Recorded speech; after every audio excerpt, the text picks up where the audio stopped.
There are a lot of positive efforts going on right now in Washington, including McCain-Lieberman, and that's a great first step into doing something about climate change in the United States. Well, from one practical side, we made it as modest as you possibly can in order to reduce the amount of criticism that we would get.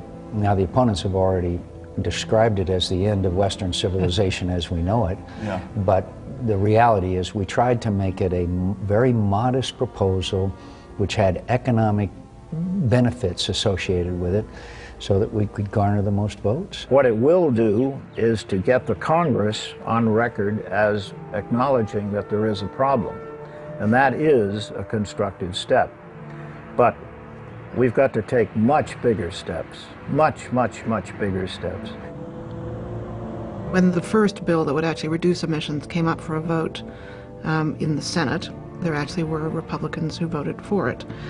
So it's becoming less of sort of a Democrats' issue. A bill was just introduced in the House by 10 Republicans and 10 Democrats. You know, you think about a lot of the major environmental legislation that was on clean water, and the National Environmental Protection Act happened under Richard Nixon was president.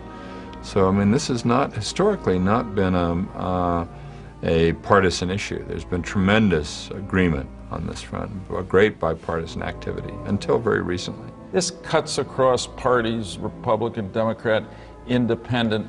The fact is, the people see that something bad is happening, and they want their government to take the leadership. Unfortunately, what happens in Washington is that the special interests that'll have to change to deal with climate change don't want to change, so they put pressure on. But they're on the losing side of history. There are a lot of moneyed interests in this country that would prefer not to have to change. I mean, that's a simple fact that a lot of the big coal, oil, and gas companies are headquartered in this country, and most of them are not interested in having to make a major shift in their businesses. Do not underestimate the influence of the lobbyists here in Washington and the special interest. I don't know how to explain it any other way. And it doesn't take much to gridlock the legislative process, particularly here in the Senate. And they've been able to do that. If you're an oil executive, if you're an elected official in Washington, if you say that there's no clear evidence yet that human activity, the burning of fossil fuel, is causing the climate to change, if you make that statement, it's an obscene statement, and it is an absurd statement. The opponents of our legislation and any other effort to deal with global warming always try to pose it as a choice between a better environment and jobs. This is false. It's a false choice. The reality is that if you begin to do something about global warming, not only are we going to protect the environment and people's health, we're actually going to do better for the economy, and we're going to create more jobs. If you want good jobs, the idea that we move in a much more environmentally sound way is the only way you're going to create good jobs. Human infrastructure at this point in time must, not should, must be compatible with nature's infrastructure.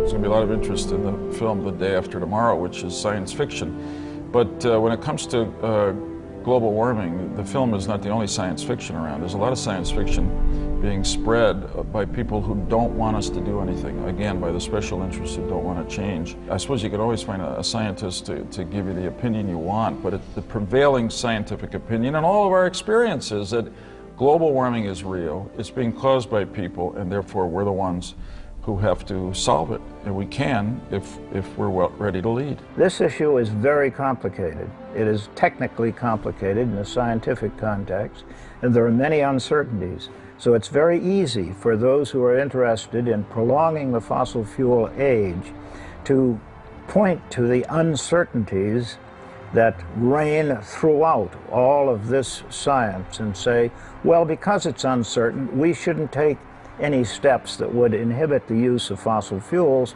and run the risk of being costly. That's absurd.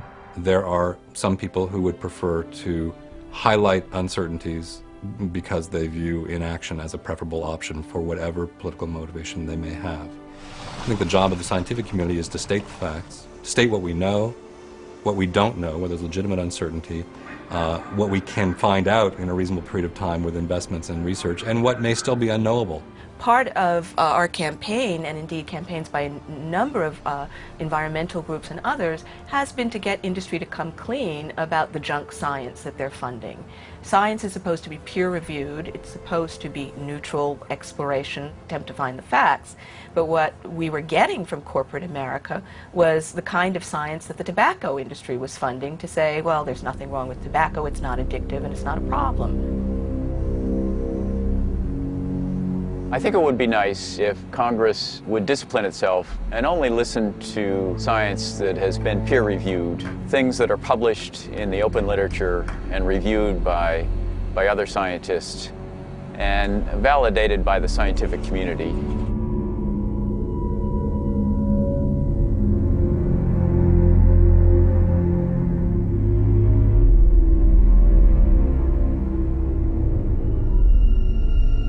It is rarely a case that on any piece of science there's as much consensus over that piece of fact, as there is on this issue. In many ways, we think the science has now been abused and manipulated. I think some would say censored, and that when the government's own scientists have come out with reports showing concern over climate change, demonstrating consensus within the scientific research community, there have been some instances where that has been left out of reports or it has been otherwise edited, and I think that's a really bad direction to go in. This administration, the Bush administration, wasn't sure if they trusted the International Plan on Climate Change scientists. So he brought a group of American scientists together.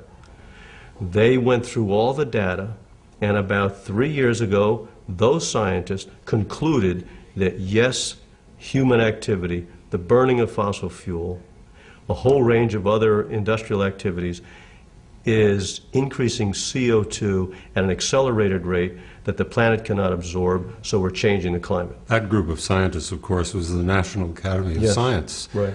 Our most prestigious scientists in this country. Our government has to operate in an open way, contend with all of basic science, and address the public's interest, the public good. That's the purpose of government. It's the whole purpose of government, and there isn't any other purpose.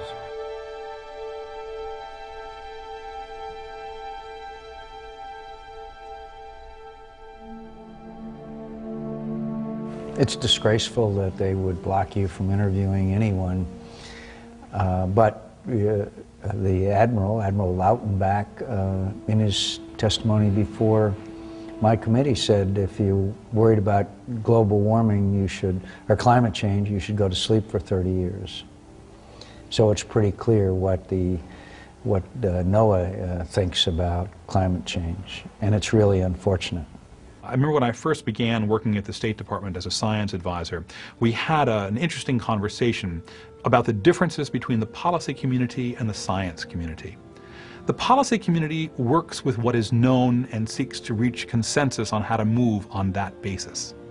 The science community doesn't care as much about what is known, they care about what is not yet known, and they are always seeking to push the edges of what's known, and they focus on uncertainty and on new problems, and they talk right past each other. Scientific community is fundamentally conservative, and there are always scientists who are so conservative that they think that scientists really should not participate in public affairs. I have a feeling that scientists, and I was a scientist, and in an earlier age I might have just laid out the science and said, okay, somebody else can do with this.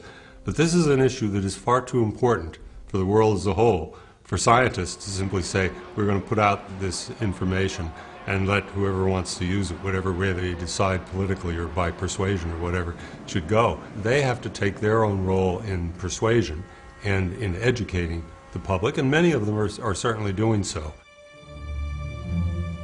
If we don't try and address climate change, our children and grandchildren are going to look back on us and say, boy, was that a greedy society.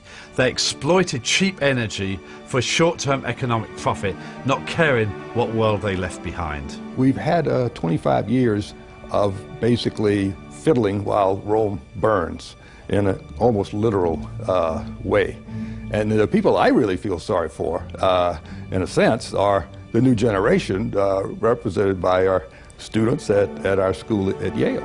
I mean, they are the ones who, you know, will suffer the most, the new generation, from my generation's 25-year neglect of this very serious issue. There's a lot of interest in running for office and a lot of interest in getting involved with the political process in a way that I think is really important, because I think if we can't change the politicians' minds right now who are in office about the environment, we need to become the politicians who are in office and really make the policy that's going to make a difference. And I think that we're not afraid to do that. Well, I actually think about it in terms of what I pass on to my children and future generations.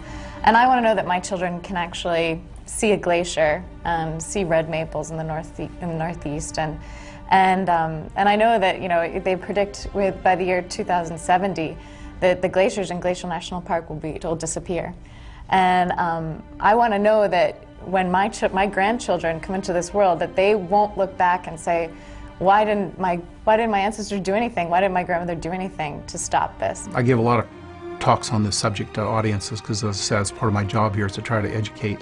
And inevitably, there will be somebody stand up and say, well, you know, this is a problem for the future. Why should we worry about this now? It's generally a gray hair like me. And, you know, it used to really bother me. Now I just ask them 2 questions. Do you have any children? Most times they'll say yes. I said, do you have any grandchildren? Yes, we do have grandchildren. I said, you're creating for them, or we are creating for them now, the world that they're going to have to live in. And you know what? If they don't like it, there's not a goddamn thing they can do about it. We've done it. So if you don't care about your kids, or you really don't care about your grandkids, then I think you ought to ignore this problem. Boy, the room gets real quiet. After looking at this problem for almost 23 years now, I think the biggest problem is that most people don't make the link between this problem and their daily lives. So when I had an opportunity to work with the film, I thought, wow, this is fantastic. Enormously successful commercial film that's going to be seen by people all over the world. Even if they leave the film and simply say, there is a link between my life and this problem, if I could be a part of that, that would be fantastic.